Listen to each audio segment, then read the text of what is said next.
Slovenija še vedno nima vzpostavljenega neodvisnega mehanizma spremljanja izvajanja konvencije o pravicah invalidov.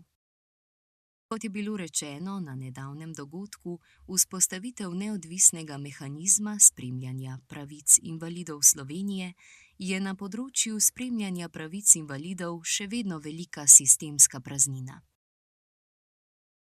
Peter Svetina je poudaril pripravljenost institucije varuha, da prevzame to nalogo. Zakaj bi bil varuh primeren, pa ocenjujem, da zato, ker je prvič, ker je odgovarja vsem kriterijem, ki so navedene nenazadnje v Konvenciji o pravicah invalidov, tudi zdaj v zadnjih sklepih Združenih narodov, kjer naj bi bila to nacionalna inštitucija za človekove pravice. To v Sloveniji je samo varuh človekovih pravic, statusom ima po pariških načelih, je neodvisno telo, seveda pa bi varuh moral vključiti reprezentativne invalidske organizacije, tudi posamezne invalide, ki bi zastopali interes oziroma se pogovarjali, svetovali inštituciji varuha in skupaj z njim upravljali tudi monitoring nad izvajanjem konvencije. Pri varuhu človekovih pravic smo v bistvu od začetka leta 2021 dobili status A po pariških načelih. To pomeni, da imamo takrat polni mandat izvajanja nalog teh institucij in s tem tudi okrepljeno vlogo glede poročanja mednarodnim mehanizmom za človekove pravice, kot so pogodbeni odbori Združenih narodov, tudi odbor za pravice invalidov. V tem okviru smo v zadnjih 5 letih intenzivirali naše aktivnosti, tudi ustanovljen je bil Center za človekove pravice in naša kolegica Jerneja Torin je v tem času tudi prevzela vodenje delovni skupini našega evropskega združenja, torej Evropske mreže nacionalnih institucij za človekove pravice, glede izvajanja konvencije o pravicah invalidov. Vse to skupaj nas je spodbudilo k nadaljnjim razpravam, da je vendarle že čas v Sloveniji, da dobimo ustrezen mehanizem monitoringa izvajanja konvencije o pravicah invalidov.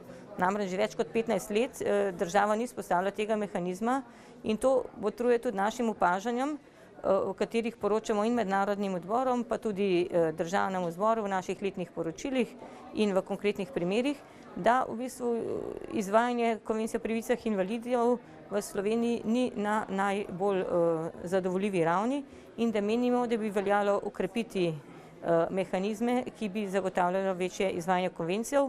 Seveda, glavna korist tukaj bi bili prav končni uporabniki, to so invalidi. Ključne mednarodne standarde in primere dobrih praks izvajanja konvencije o pravicah invalidov sta na strokovnem dogodku predstavila predstavnika odbora Organizacije Združenih narodov Catherine Pedros in Markus Schäfer. Vemo, da imamo različne vrste invalidnosti in mi si želimo res zagotavljati to varstvo za vse.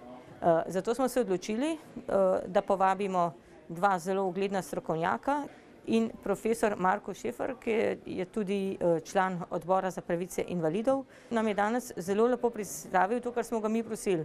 Cel pravni okvir 33. člena Konvencije o pravicah invalidov, ki govori o različnih mehanizmih implementacije konvencije. In zelo sem zadovoljna, da je zelo natančno predstavil, kaj pomenijo kontaktne točke po prvem odstavku, kaj pomeni neodvisni mehanizem monitoringa po drugem odstavku, o čemer zdaj tudi teče razprava v Sloveniji, ali bi to vlogo prevzel varuh človekovih pravic. Naloga neodvisnega mehanizma je učinkovito prispevati k zaščiti, promociji in spremljanju pravic invalidov ter zagotoviti aktivno sodelovanje invalidov in njihovih predstavniških organizacij.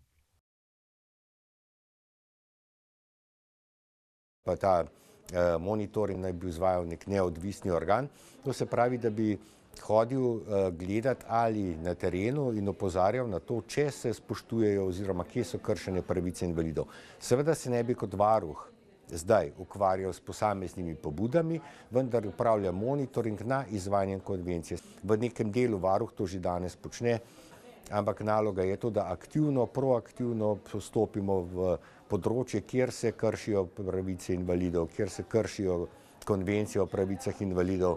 Ne nazadnje, to smo zadnjih 6 let tudi počeli, tako da jaz verjamem, da bi bil varuh res pravi, da je ta posvet v bistvu namenjen temu, da se invalidom omogoči, da aktivno participirajo in da se odpravijo kršitve, ki jih povzroča država. Udeleženci strokovnega dogodka so soglašali, da je nujno čim prej določiti neodvisni mehanizem spremljanja, ki bo v celoti izpolnjeval mednarodne standarde in učinkovito varoval pravice invalidov. In kot je poudaril Peter Pavlin, predstavnik Ministrstva za pravosodje, bo o tem, kdaj bo mehanizem dejansko vzpostavljen, odločal nadaljnji dialog.